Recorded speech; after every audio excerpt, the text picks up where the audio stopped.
This tarot reading is for INFJs. So if you have INFJ MBTI personality type, this tarot reading is for you.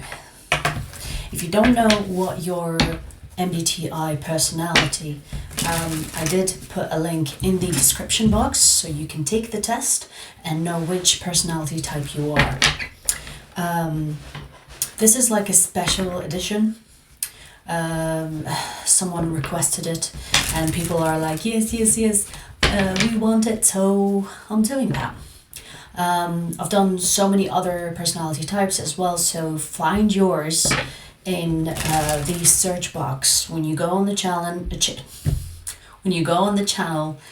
put your MBTI personality type in the search, and if I've done the reading, it should show up for you, okay? Don't know why I'm out of breath already. INFJ. Ooh, that was fast.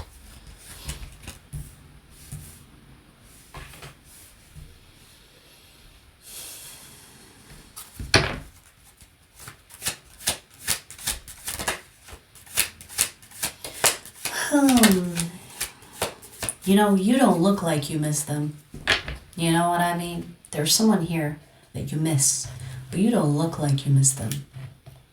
You look like you've got life figured out. Everything's fine. So whoever that you have feelings for or you miss, they wouldn't even guess it.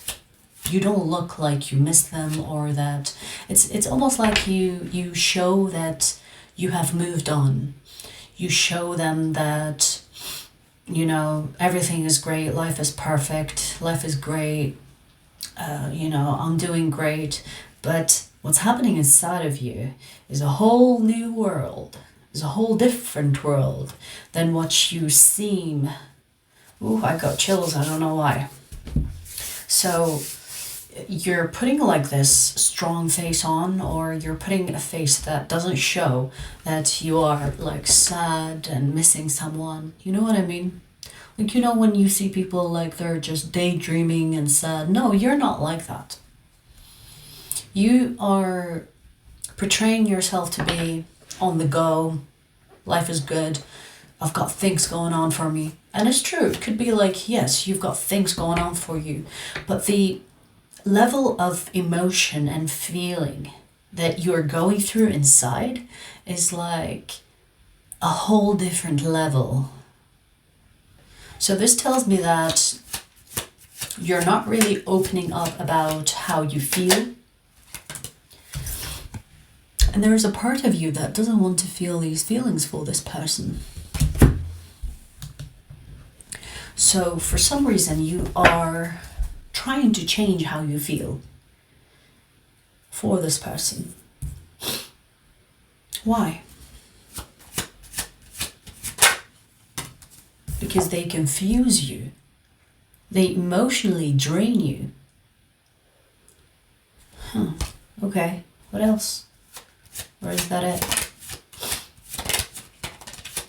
They could be a manipulator, someone that says something and does something else. They could be, it's very interesting. I was looking into double speech language, or a double language. So they could say something but mean something else. And you could kind of like, this person could say, I don't know, like, it's a beautiful day, but they could be insinuating something else. It could be they're trying to point out something that only someone that knows them knows what they're talking about. So it's a double speech. And it's interesting that I say this because I was literally looking that up, and I want to study that because there's a lot of double speech in our world. You know what I mean? So there's a part of you that doesn't trust this person, and some of you don't trust this person, full stop. You know, it's like they are not trustworthy. They say something and mean something else. They do something and then they mean something else. Yeah. It's the energy of It's the energy of, I'm gonna do what's best for me. I don't care if I hurt you in the process. So you could think that this person is selfish. And if they are truly like this, then I don't blame you. Because, only a selfish person would not be considerate of the people that they care about, right? So, okay, what else?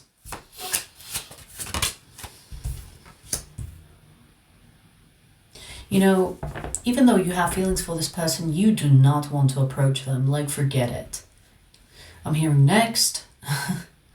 It's like, yeah, you kind of like understand that it's okay to have feelings for someone and also choose not to be with them. You understand that about yourself.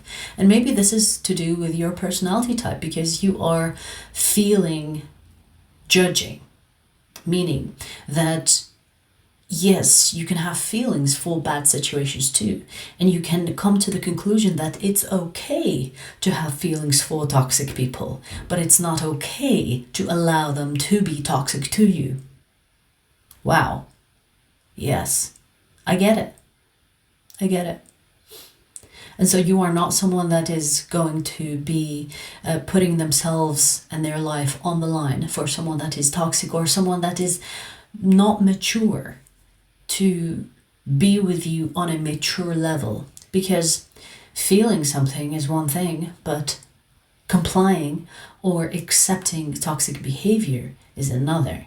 You can love toxic people all you want, as long as you set the boundaries and not allow them in your life. It's fine. You know, love everybody, but only accept the people that are good to you, and the people that are not good to you, not good for you, they can stay outside of the castle. Okay, yeah, makes sense. Do not invest in people that are not worth investing in. And I feel like you are already in this energy. It feels like this is a confirmation more than advice. Like this is something that you know. This is something that you live by. So it's almost like you've made a promise to yourself to not approach this person or to entertain them. Because you know who they are. You could perceive this person as someone that is sneaky, double-faced, fake, double language, double speech, like we mentioned earlier. Yeah, and you're like, yeah, well, I love you, but keep your distance. I love you, but don't get close. You have your guard up. This is like guard up energy, right? So you're like, yeah, sure, I have feelings for someone that is not good for me, but that doesn't mean I'm gonna allow them in my life. And I don't blame you. I don't blame you. Okay, so is this just a confirmation, or is there something that you're not telling us, or is there something that you want to mention? Better things are coming for you. This person that you could be, they could like live in your head rent-free, you know, but the universe is like wanting to tell you that this stuck energy is actually in your favor. So, you know what I'm getting here, INFJ, is that by you not making space for this person to come into your life or to move towards them, like yourself moving towards this person, is actually keeping you single long enough for a new person to come in. So here's what I'm getting. Yeah, look at that. We have at the bottom of the deck, Ace of Wands, a new beginning, a new passionate beginning. So sometimes we have feelings for someone, and so we are put off by dating other people, or we just stay single. And then this person that you have feelings for is also not good for you, so they stay outside of your life as well. So you stay single and you don't allow the person that you have feelings for to come into your life, because you recognize the red flags, you recognize the toxic behavior, and you're like, no, not good enough, not for me.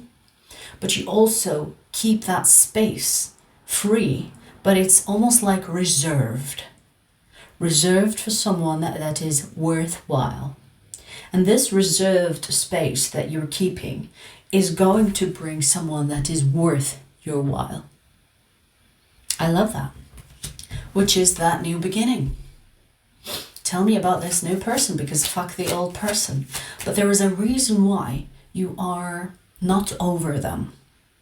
And the reason why you're not over them, because the universe doesn't want you to be kind of like open to date or open to look for something new. Maybe you think you're ready. Maybe you think, yeah, I'm gonna get out there at some point. But the space that you're keeping is what you need for this person to walk into your life. And I feel like there is the element of unexpectancy. You will not see this person coming. It feels as if it's not someone that you go out with intentionally. It will be more organic. It will be more on the spot. It will be like a coincidence, a happy accident. You know what, I'm getting a visual of someone like dropping something, and then the other person, you know that romantic thing when people like, someone drops something and then someone else helps them out and then they make eye contact and oh my God. It feels like that. It feels like unexpected. It feels unplanned. It's unintentional to you, but it's orchestrated by the universe for you. So, okay, tell me more about this person.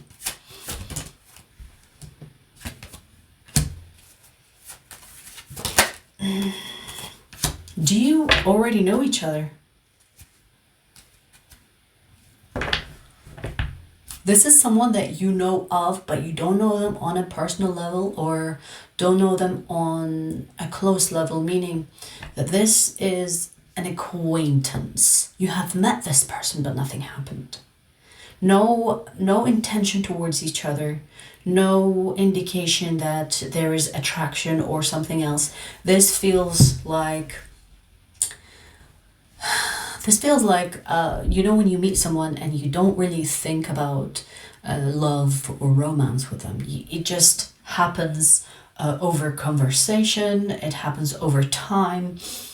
You kind of start to notice this person, but you've known them your whole life. You know what I mean? It feels like that. It feels like you know this person, face and name, but there is nothing romantic happening. No attraction, no... I'm not saying that, you know, they're not physically appealing. I'm saying no attraction as in, like, there hasn't been any fantasized thoughts about each other. But this person is... It's almost like they have been hidden from your sight, even though they are already in your world. Which is interesting, right? It's almost like they're there in your life, but you don't see them, not yet, because their time is not yet to start in your life. Does that make sense? So they're not meant to be known to you as a lover, as a romantic partner, as a love interest, until a certain time or until something happens in your life, which you are close to experience. So you have been experiencing this other person that we talked about, the toxic, the confusing one. And then this person walks into your life and you start to see them in a different light. But you've already known this person for years, perhaps. But you never gave them that thought of, oh, they look like a good romantic partner. You know what I mean? This can very well start on the basis of friendship, the basis of getting close together by coincidence. Like you start to see them in places where you have common interest and you're like, oh, hey, I know you. I've seen you there and I've seen, you know, like it feels neighborly. They can be a neighbor. They can be like someone that lives in your town or they go to the same places that you go to. So it's an acquaintance. You know them by face, perhaps not even by name. Maybe you just see them around. But there will be a union between the two of you. And that is your new passionate start, which will lead to the Four of Wands. So yeah, if you, if you ask me, this is like a happy coincidence. And I say coincidence because, that's what people understand, but I don't believe in coincidences. It's a happy accident, let's say, okay? And because it will be unplanned, it will be something that you don't see coming. It's something that you don't really have expectations for, and then it becomes something beautiful. And you're like, oh wow, I didn't know you were that type of person. Like, I feel you will fall in love with this person on deep levels rather than physical appearance or assumptions. Because, when we see someone, we kind of assume that they're for us or not for us. Yeah, I think once you get to know this person, you'll be like, wow, I didn't think that you were deep. For example, with me as a Sagittarius, the amount of people that told me, oh wow, you're actually not an asshole, you're really friendly. Like, well, because most of the people that meet me, they assume that I'm an asshole by default. I've got that resting bitch face. So I'm an asshole, right? But once they get to know me on a deep level, they're like, oh wow, you're actually nice. And I get that a lot. Okay? So what I'm seeing here for you is that your discomfort, the thing that you went through with this confusing, toxic person, is going to turn things around for you and bring you a situation that is a blessing. So if you think about it, it is a blessing in disguise. And you will recognize that it is a blessing once you get to know this person that we talk about. I hope you enjoyed your reading. I will see you soon.